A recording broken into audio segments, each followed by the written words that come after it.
तर पुढची बातमी ठाण्याहून उपमुख्यमंत्री शिंदेंच्या उपस्थितीमध्ये ठाणे जिल्हा नियोजन समितीची बैठक सुरू आहे।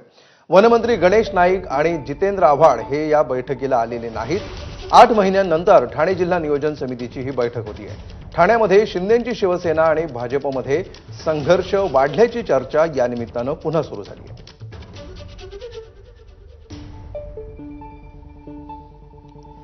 तर ठाण्यामध्ये ही जिल्हा नियोजन समितीची बैठक आहे आणि या बैठकीला ठाणे जिल्ह्यातील सर्व लोकप्रतिनिधींना आमंत्रण असतं। ठाणे जिल्ह्यातील सर्व आमदार आणि खासदार यांनी या बैठकीला उपस्थित राहणं अपेक्षित असतं। मात्र गेल्या काही दिवसांमध्ये जो संघर्ष निर्माण झालेला आहे ठाणे जिल्ह्यामध्ये, विशेषतः नवी मुंबईमध्ये, त्या पार्श्वभूमीवर गणेश नाईक या बैठकीला येतात का? ज्या बैठकीला उपमुख्यमंत्री एकनाथ शिंदे असणार आहेत आणि पालकमंत्री म्हणून त्यांची प्रमुख उपस्थिती या बैठकीला आहे, याकडे सर्वांचं लक्ष होतं।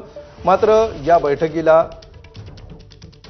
सध्या तरी हे दोघं गणेश नाईक आणि जितेंद्र आव्हाड हे दोघंही नेते सध्या अनुपस्थित आहेत असं सध्याचं चित्र आहे। उपमुख्यमंत्री एकनाथ शिंदे सध्या या बैठकीला उपस्थित राहिलेले आहेत आणि या बैठकीला सुरुवात झालेली आहे।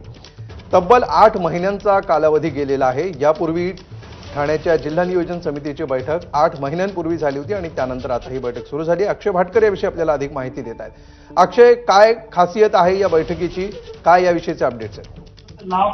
सध्या आपण पाहतोय की ठाण्याची ही जिल्हा नियोजन समितीची बैठक आहे आणि या बैठकीला एकनाथ शिंदे उपस्थित आहेत।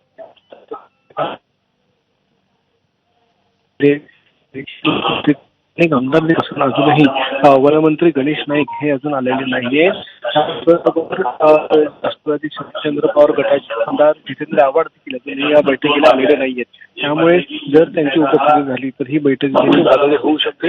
आता देखील भाजप आमदार संजय केळकर यांनी या बैठकीला झालेल्या विलंबाचा मुद्दा उपस्थित केला आणि मागील बैठक जानेवारी महिन्यामध्ये झाली होती, त्यामुळे निदान 3 महिन्यात बैठक तरी व्हावी अशी मागणी ही त्यांनी आताच एकनाथ शिंदे यांच्याकडे केलेली आहे। त्यामुळे आतापासूनच अनेक वाद जे आहेत त्या बैठकीत व्हायला सुरुवात झालेली आहे। नुकताच बैठकीला सुरुवात झाली असल्यामुळे आणखी अनेक वादग्रस्त विषय या बैठकीत येतील चर्चेला।